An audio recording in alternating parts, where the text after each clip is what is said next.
नमस्कार दोस्तों, कैसे हैं आप सभी लोग। आइए हम लोग इथिक्स के इस लेक्चर सीरीज़ में आज देखेंगे एटीट्यूड, जिसको अभिवृत्ति या मनोवृत्ति भी कहा जाता है। एटीट्यूड, ठीक है।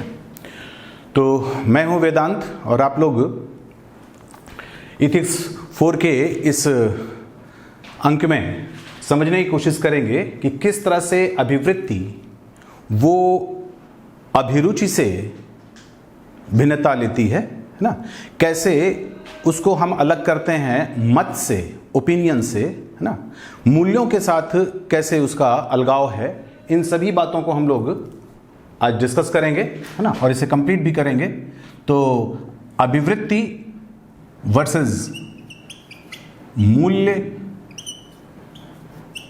मत, अभिरुचि, अभिरुचि को अभिक्षमता भी कहते हैं, ठीक है ना, एप्टीट्यूड। ये क्या है? ये है एप्टीट्यूड, ठीक है ना। तो ये जो एटीट्यूड है और एप्टीट्यूड है, एटीट्यूड और ओपिनियन, एटीट्यूड और मूल्य, इनके बीच में अंतर देखेंगे। यहाँ पर मित्रों आपको एक चीज़ बहुत स्पष्ट करनी है, वो ये कि इस पेपर में जितना भी मटेरियल उपलब्ध है उसमें यही वो हिस्सा है जिसको लेकर के सबसे कम बातें की जाती हैं ना। कहने का मतलब ये है कि इसको लेकर के सामान्यतः उपेक्षा बरती जाती है, ठीक है। लेकिन न केवल ये आपको समझने के लिए बहुत ज़रूरी है, बल्कि सिविल सेवा में, है ना, या लोक सेवा में, है ना, और साथ ही साथ अपने जीवन के सामान्य जो व्यवहार हैं उनमें इस प्रकार के जो मनोवैज्ञानिक मूलभूत तत्व हैं, है ना, उनका असर निश्चित रूप से पड़ता है ना। तो इसलिए आपको इनके बीच में जो सामान्य डिफरेंस हैं वो समझने बहुत ज़रूरी हैं।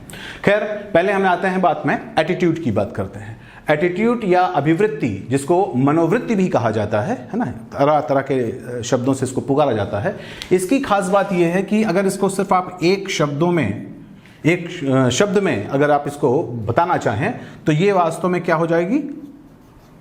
मूल्यांकन, है ना, की प्रवृत्ति, है ना।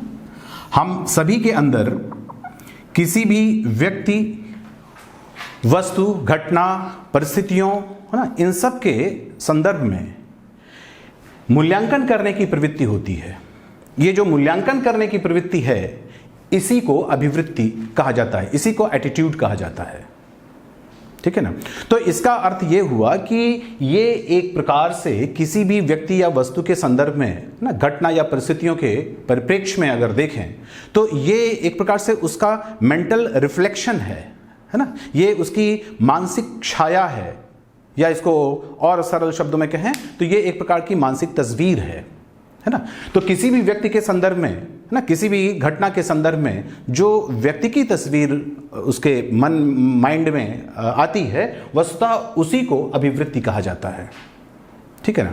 तो ये जो अभिवृत्ति है ये स्वाभाविक है कि किसी पर्टिकुलर, किसी विशेष इकाई के साथ संबंधित होती है। ये बहुत इंपॉर्टेंट चीज़ है कि किसी इकाई के साथ संबंधित होती है। इसका कार्यक्षेत्र ऐसा नहीं होता कि एक ही समय में, है ना, कई चीज़ें इसके अंदर शामिल हों, बल्कि कोई एक पर्टिकुलर चीज़। यहाँ तक हो सकता है कि उस व्यक्ति या उस वस्तु या उस घटना का भी एक अंश इसमें लिया जा सकता है ना। जैसे कोई जरूरी नहीं कि हम किसी व्यक्ति के संदर्भ में ही कोई प्रवृत्ति बनाएं, उसके संदर्भ में ही किसी प्रकार का मूल्यांकन प्रवृत्ति, उसके किसी एक पर्टिकुलर कार्य के बारे में, उसके किसी एक पर्टिकुलर विचार के बारे में भी हो सकता है ना, किसी वस्तु के एक विशेष प्रकार के संदर्भ में भी हो सकता है ना। जैसे कहा जाए कि आपको आइसक्रीम पसंद है, ये एक सामान्य बात हो गई। अब आइसक्रीम में आप कोई फ्लेवर बता सकते हैं ना, कि हमें कुछ वेनिला, स्ट्रॉबेरी, है ना, ये पसंद है ना, तो उसके संदर्भ में इस प्रकार की प्रवृत्तियां द्योतक है। तो इस तरह से जो अभिवृत्ति है वो पर्टिकुलर या उसके किसी अंश को अपना कार्यक्षेत्र बनाती है ना, एक ही समय में वो बहुत सी चीज़ों के संदर्भ में नहीं हो सकती, है ना, अलग अलग संदर्भों में वो अपनी प्रवृत्ति को उजागर करती है।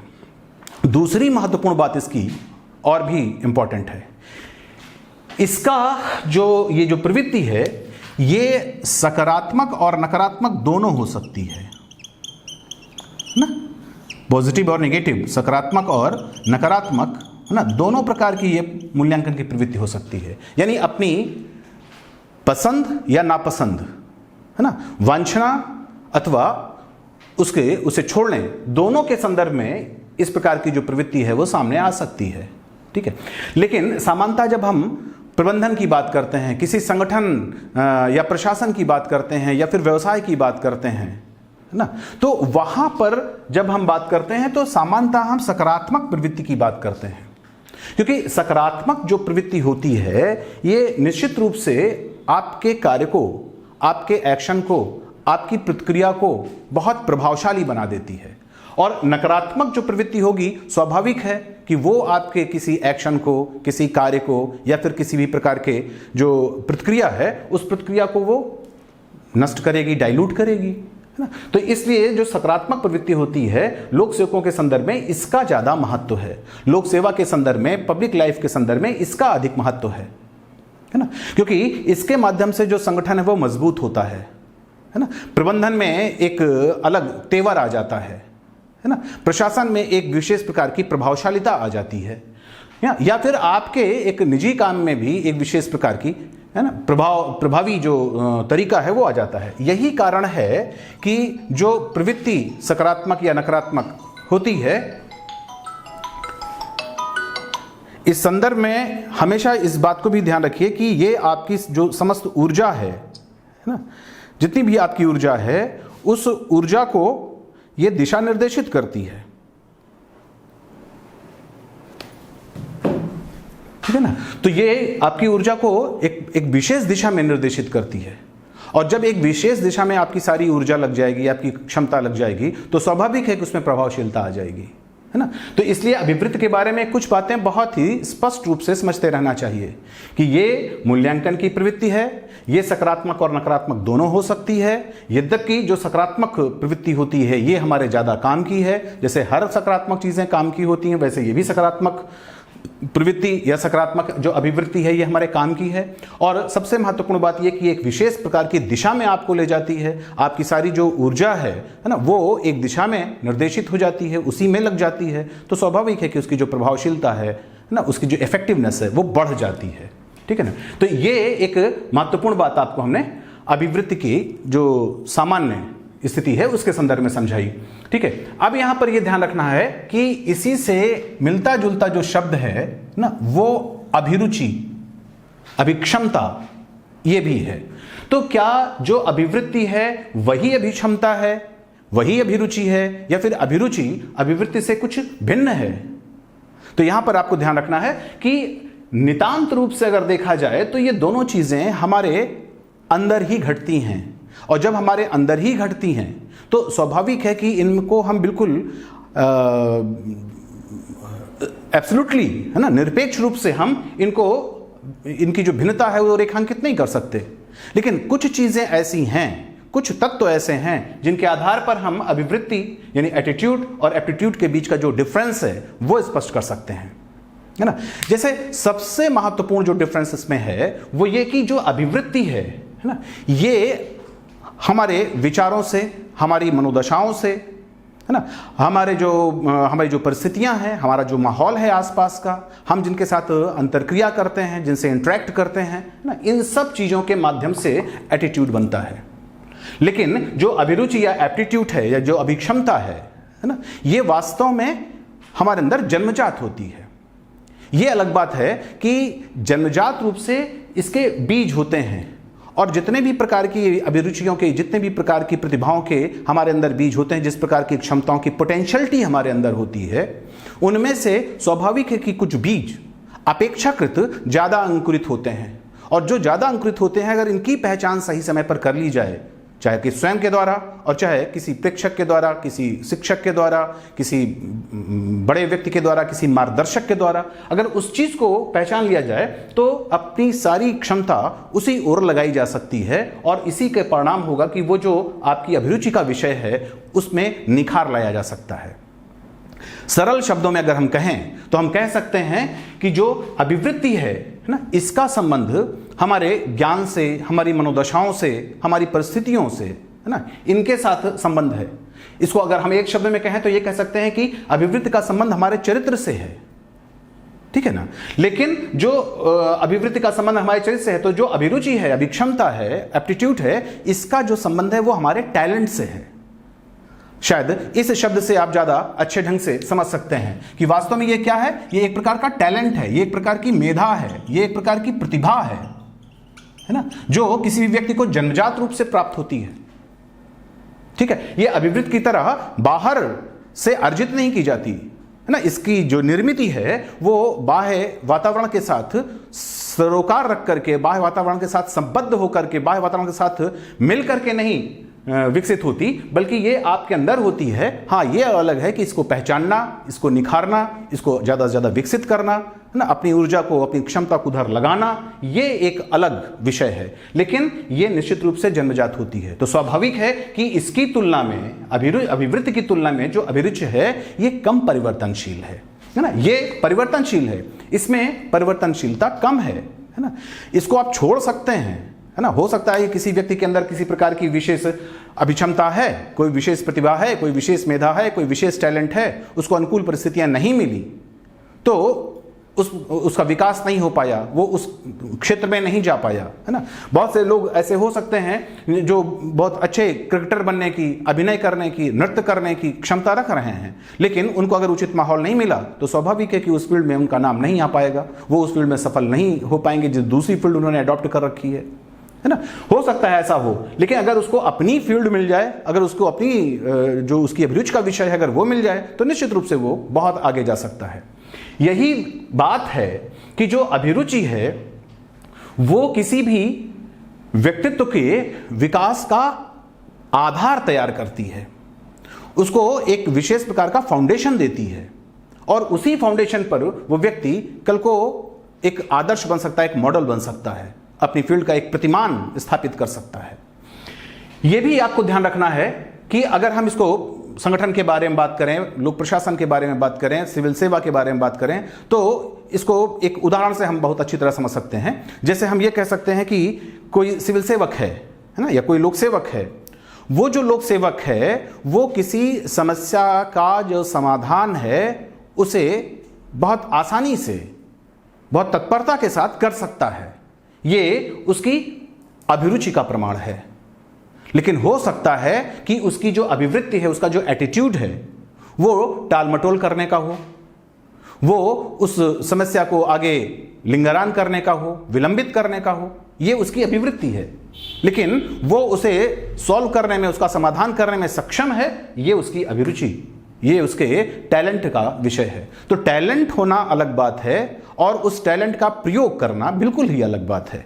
प्रयोग करना उसकी इच्छा, मार्गदर्शन, परिस्थितियों या फिर प्रेरणाओं पर आधारित है। लेकिन जो अभिवृत्ति है ये निश्चित रूप से इसकी तुलना में ना ऐसे विचारों को, ऐसी प्रवृत्तियों को प्रदर्शित कर सकता है जो जरूरी नहीं कि सकारात्मक हो, वो नकारात्मक भी हो सकती है ना। जैसे अभी हमने कहा कि वो व्यक्ति उस समस्या को टाल रहा है, उसको विलंबित कर रहा है, तो निश्चित रूप से वहां पर वो नकारात्मक प्रवृत्ति का, नकारात्मक अभिवृत्ति का या प्रवृत्ति का प्रदर्शन कर रहा होगा, है ना। यही कारण है कि सिविल सेवा में जो अभिरुचि है, मेधा है, किसी की जन्मजात जो उसकी क्षमता है, उसको पहचानने की कोशिश की जाती है।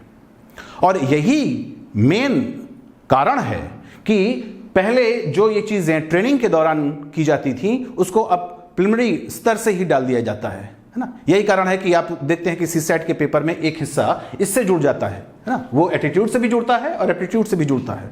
और यही कारण होता है कि इसी को ला करके फोर्थ पेपर के रूप में रख दिया गया, ताकि आपकी ये चीज़ों का धीरे धीरे आकलन और मूल्यांकन होता रहे और अंतिम दशा में जब इसकी पहचान कंफर्म हो जाए तो उसी चीज़ में आपको आगे बढ़ा दिया जाए।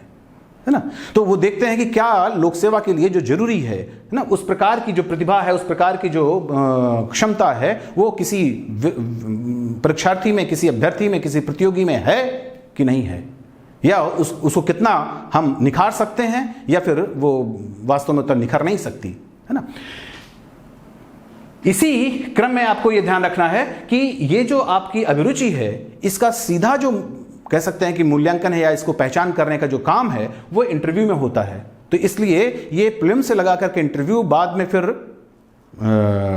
ट्रेनिंग के दौरान, और अंतिम रूप से जब आप कहीं तैनात होंगे, कहीं कार्य कर रहे होंगे, तो कार्यस्थल में ये सभी चीजें आपको प्रभावित करेंगी, है ना। किसी भी संगठन को जोड़ने का काम करेंगी, किसी संगठन में का नेतृत्व करने में काम करेंगी। ये बहुत ही महत्वपूर्ण और इनबिल्ट हिस्सा है, ठीक है ना। तो ये अभिवृत्ति और अभिरुचि का अंतर हुआ।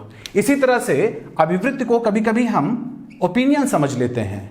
यहां पर भी ध्यान रखना है कि अभिवृत्ति या एटीट्यूड वो ओपिनियन नहीं है ना, क्योंकि अभिवृत्ति और ओपिनियन में विशेष फर्क है। अभिवृत्ति में एक प्रकार का संवेग होता है, एक प्रकार की भावनात्मकता होती है, एक प्रकार की संवेदना होती है, उसके साथ इमोशन भी जुड़े होते हैं, ठीक है। लेकिन मत के साथ इमोशन जुड़े हों ऐसा जरूरी नहीं है ना। कारण क्या है? कारण यह है कि जो अभिवृत्ति है, इसकी जो निर्मिति है, वो अधिकतर सबकॉन्शियस में होती है ना, अर्धचेतन मन में होती है। क्यों? क्योंकि जब हम किसी भी व्यक्ति से, किसी भी घटना से, किसी भी परिस्थिति से, किसी भी वस्तु से जितना अधिक हम उससे अंतर क्रिया करते जाएंगे, जितना हम उसके करीब जाते जाएंगे, जिसके साथ जितना हम जुड़ते जाएंगे, वैसे वैसे हमारी अभिवृत्ति का निर्माण होता चला जाएगा, ठीक है। लेकिन जो मत है, ये तो सुनी सुनाई बातों के माध्यम से भी हो सकता है, पूर्वाग्रह के रूप में भी हो सकता है। मत आपका ज्ञानात्मक होता है ना, वो आप किसी विशेष प्रकार की सूचनाओं के ऊपर आधारित होता है। जैसे बहुत प्रकार की अफवाहें उड़ती हैं, उसके आधार पर हम किसी चीज के संदर्भ में मत बना लेते हैं, है ना, तो वो मत है, ठीक है ना। तो मत में जो संवेदना है वो अभिवृत्ति की अपेक्षाकृत कम होती है, और यही कारण है कि अभिवृत्ति की अपेक्षाकृत मत में परिवर्तन भी जल्दी से हो सकता है। यानी ये अपेक्षाकृत अभिवृत्ति से मत अधिक परिवर्तनशील है, बदलाव आ सकता है। एक अभिवृत्ति को अगर आप किसी व्यक्ति के एटीट्यूड को समझते हैं, किसी व्यक्ति के एटीट्यूड को अगर आप जान जाते हैं, तो आप ये बता सकते हैं कि वास्तव में किस प्रकार की परिस्थितियों में वो क्या काम करेगा, किस प्रकार से प्रतिक्रिया करेगा, किस प्रकार से रिएक्ट करेगा।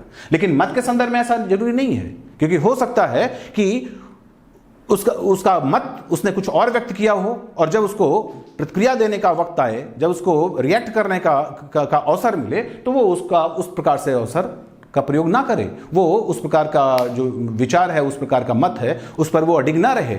इसका मतलब हुआ कि ये अधिक कार्यात्मक है, ये आचरण में परिलक्षित हो जाएगी। लेकिन मत जरूरी नहीं कि आचरण में परिलक्षित हो। जैसे कोई उदाहरण लीजिए, मान लेते हैं कि कोई व्यक्ति है ना, वो जो स्कूलों में बच्चों के लिए को एजुकेशन होती है, सह शिक्षा होती है, इसके बारे में वो नकारात्मक मत रखता है, ठीक है। अब नकारात्मक मत रखता है, लेकिन हो सकता है कि वो अपने बच्चों को ऐसे स्कूल में डाल दे जहां पर कोएड है, जहां को एजुकेशन है, जहां सह शिक्षा की प्रणाली काम कर रही है, ठीक है। लेकिन अगर उसकी अभिवृत्ति है तो हो सकता है कि वो ऐसा ना करे, ठीक है। तो इसका मतलब यह हुआ कि अभिवृत्ति और मत में, है ना, भी फर्क होता है, और मत में पूर्वाग्रह का भी समावेश संभव है ना। अभिवृत्ति जब तक, एटीट्यूड तब तक सामने नहीं आता, ये प्रवृत्ति तब तक एक्टिव नहीं होती, सक्रिय नहीं होती, जब तक कि सामने से किसी भी प्रकार का जो एक्शन है वो ना हो जाए, ठीक है। लेकिन मत के लिए जरूरी नहीं कि सामने से एक्शन हो, वो उसके पहले से भी, है ना, वो बना लेगा एक पूर्वाग्रह, और अगर वो पूर्वाग्रह गलत है तो वो दुराग्रह तक पहुंच सकता है। और दुराग्रह आप जानते हैं कि चाहे वो निजी जीवन में हो, चाहे सार्वजनिक जीवन में, वो कभी भी कल्याणकारी नहीं हो सकता, ठीक है ना। तो इस तरह से आपने अभिरुचि के साथ साथ मत के संदर्भ में भी बात समझी। अब यहां पर एक चीज और लगे हाथ समझते चलिए कि मूल्य के साथ आखिर अभिवृत्ति का क्या अंतर है ना। तो जैसा कि आपको पहले के वीडियोस में बता चुके हैं हम कि मूल्य वस्तुतः, है ना, एक प्रकार की सामाजिक इच्छा है, सामाजिक वांछना है ना। वो एक प्रकार से ऐसे विश्वास होते हैं जो कि हमसे अपेक्षित होते हैं ना। समाज के ऐसे विश्वास, ऐसे विचार, ऐसे मान्यताएं, है ना, ऐसे आचरण की जरूरतें हैं जिनको वो हमसे अपेक्षित करते हैं, वो मूल्य होते हैं। तो स्वाभाविक है कि जो मूल्य हैं, है है ना, वो अपेक्षाकृत ज्यादा स्थायी होते हैं, है ना, अभिवृत्ति की तुलना में। अब यहां पर देखिए, फिर से एक बार हम आपको बताएं कि मूल्य ज्यादा स्थायी हैं, इनसे कम स्थायी अभिवृत्ति है और इससे भी कम स्थायी मत है, जबकि ये तो बिल्कुल ही जन्मजात है ना, इनबिल्ट है ना।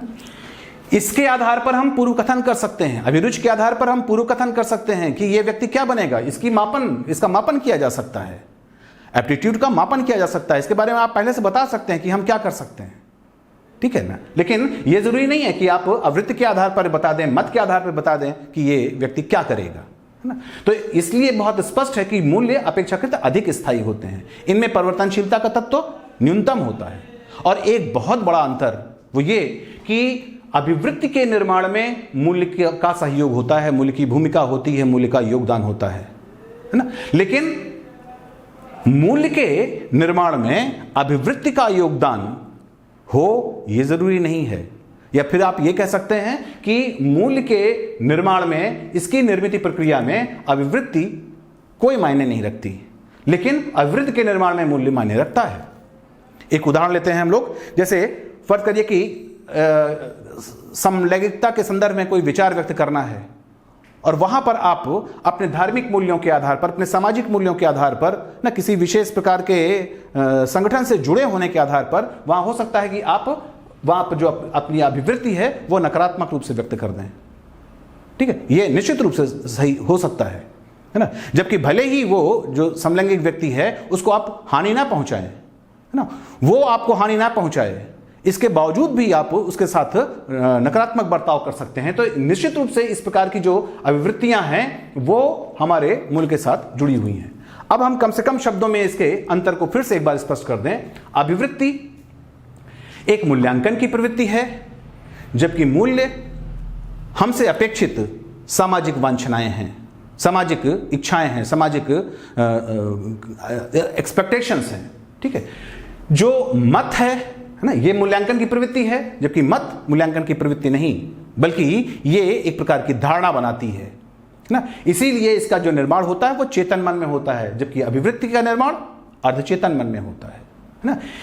मत के आधार पर आप ये भविष्यवाणी नहीं कर सकते कि वो व्यक्ति उसको, उस विचार को, उस मत को अपनाएगा, व्यवहार में उतारेगा भी, लेकिन अभिवृत्ति व्यवहार में उजागर हो सकती है, ठीक है। लेकिन अभिरुचि ये बिल्कुल ही अलग विषय है, क्योंकि अभिरुचि और अभिवृत्ति की बात अगर करें तो अभिरुचि अधिक स्थायी है, क्योंकि ये जन्मजात है, इसको सिर्फ निखारा जा सकता है, इसका विकास किया जा सकता है, इसके अनुसार आगे बढ़ने पर आपको अत्यधिक सफलता मिल सकती है। जबकि अभिवृत्ति समय समय पर परिवर्तित होती रहती है, ये अर्जित है, इसका संबंध दूसरे बाह्य वस्तुओं पर, अन्य व्यक्ति या बाह्य वस्तुओं के ऊपर या उसकी अंतरक्रिया के साथ जुड़ा हुआ है इसकी निर्मिति, लेकिन ये आपके अंदर इनबिल्ट होती है, ठीक है ना। तो इस तरह से इन तीनों चीजों का जो अंतर है वो समझना बहुत जरूरी था, और इसी आधार पर आप ये समझा पाएंगे कि किसी भी सिविल सेवक के लिए जो अभिरुचि है वो कितनी महत्वपूर्ण है, उसकी जो अभिवृत्ति है उसका क्या महत्व है और क्या भूमिका उसके मूल्यों की होती है ना। अब हम लोग इसी चीज को आगे ले चलें, क्योंकि मूल चैप्टर हमारा क्या रहा है, मूल चैप्टर हमारा एटीट्यूड या अभिवृत्ति या मनोवृत्ति का रहा है ना। तो इसी चीज को हम आगे लेकर चलें और यहां पर हम आपको यह बताने की कोशिश करें कि आखिर किसी भी अभिवृत्ति की जो संरचना है वो कैसे होती है ना, इसके कंपोनेंट्स क्या हैं, है ना। जो कंस्ट्रक्शन ऑफ एटीट्यूड है उसके अंदर क्या क्या अवयव होते हैं। तो ये जो अवयव हैं, है ना, ये ज्ञानात्मक हो सकते हैं, भावनात्मक हो सकते हैं और क्रियात्मक हो सकते हैं, है ना। ये बहुत इंपॉर्टेंट चीज नहीं है, क्योंकि आप जानते हैं कि किसी भी व्यक्ति के अंदर यही तीन फैकल्टी मुख्य रूप से काम करती है, उसका मस्तिष्क, उसका हृदय और उसकी कर्मेंद्रियां, ठीक है ना। तो इसी, क्योंकि ये अपने मन की नीतिशास्त्र जो आपके पहले के वीडियोस में है ना, वो अरिस्टोटल का हो चाहे प्लेटो का हो, वहां पर भी आपने देखा है कि जो बौद्धिकता है, जो संवेदनात्मकता है और जो क्रियात्मकता है, इनकी भूमिका किस प्रकार से व्यक्तित्व निर्माण में होती है। तो स्वाभाविक है कि अभिवृत्ति के निर्माण में भी इनकी मूलभूत भूमिका है ना। अब हम लोग बात करते हैं अभिवृत्ति के फंक्शंस की, उसके कार्यों की। तो यहां पर आपको यह बात ध्यान रखना है कि अभिवृत्ति और विशेष रूप से जो सकारात्मक अभिवृत्ति होती है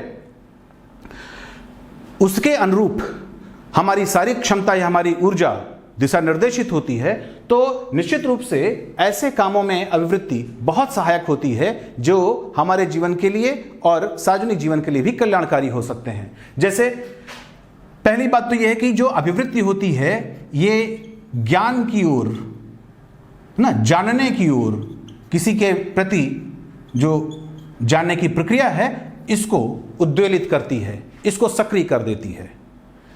स्वाभाविक है कि अगर हम किसी के प्रति सकारात्मक अभिवृत्ति रखते हैं तो उसके बारे में हम और जानना चाहते हैं। जैसे कोई फिल्म स्टार है, कोई क्रिकेटर है, अगर हम उसके फैन हैं, उसको पसंद करते हैं, तो निश्चित रूप से उसके प्रति हमारी जो अभिवृत्ति होगी, एटीट्यूड होगा, वो सकारात्मक होगा। और जब सकारात्मक होगा तो निश्चित रूप से उसके बारे में और जानने की कोशिश करेंगे, उसके निजी जीवन के बारे में, उसके और टैलेंट्स के बारे में, उसकी और भूमिकाओं के बारे में और जानने की कोशिश करेंगे। जबकि वही क्रिकेटर, वही स्टार ना, जिसका समर्थक कोई दूसरा व्यक्ति नहीं है या उसके प्रति वो सकारात्मक प्रवृत्ति नहीं रखता, वो उसके बारे में ज़्यादा जानकारी नहीं रखेगा। तो इस तरह से सकारात्मक जो अभिवृत्ति है वो वास्तव में ज्ञान को संवर्धित करने को, ज्ञान को परिष्कृत करने में मूलभूत भूमिका निभाती है। अभिवृत्ति या एटीट्यूड का एक बहुत बड़ा काम वो है मूल्यों की अभिव्यक्ति के रूप में, है ना। ये मूल्यों को अभिव्यक्त करने में, उसकी अभिव्यंजना करने में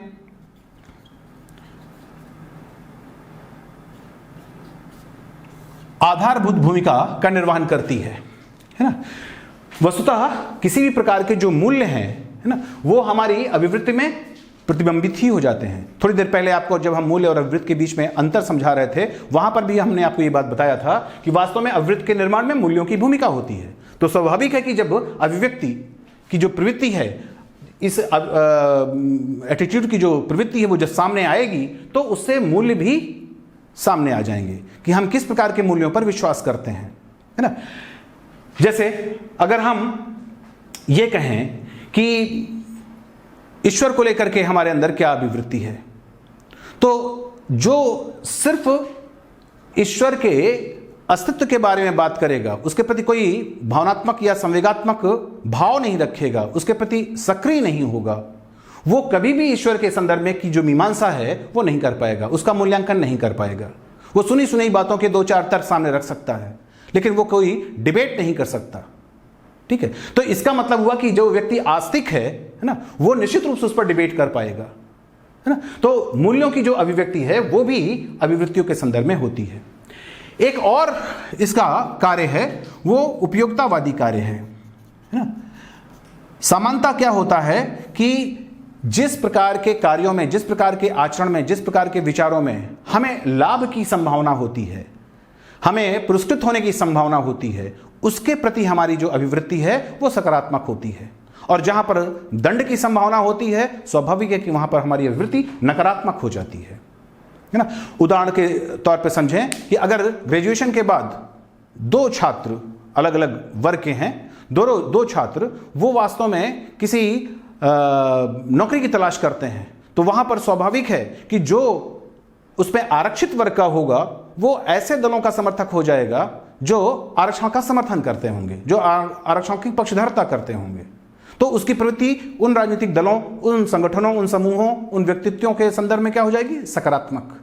जबकि दूसरी तरफ क्या हो जाएगा? दूसरी तरफ वो व्यक्ति जो इस आरक्षण के का लाभ नहीं पाएगा, उसकी उन संगठनों, उन राजनीतिक दलों या उन व्यक्तित्वों के प्रति नकारात्मक हो जाएगी। तो ठीक है दोस्तों, तो आज आप लोगों ने अभिवृत्ति और मत, मूल्य, अभिरुचि, है ना, टैलेंट, इन सब के संदर्भ में एक अंतर समझा और साथ में उसके कार्य समझे। इसी क्रम में हम लोग आगे ये देखेंगे कि क्या अभिवृत्ति में परिवर्तन हो सकता है और क्या जो परिवर्तन होता है वो कराने में जो सिविल सेवक हैं उनकी क्या भूमिका होती है। इसको लेकर के निश्चित रूप से हम लोग अगले लेक्चर में बात करेंगे। तब तक आप लोग देखते रहिए, सुरक्षित रहिए। Thank you for watching.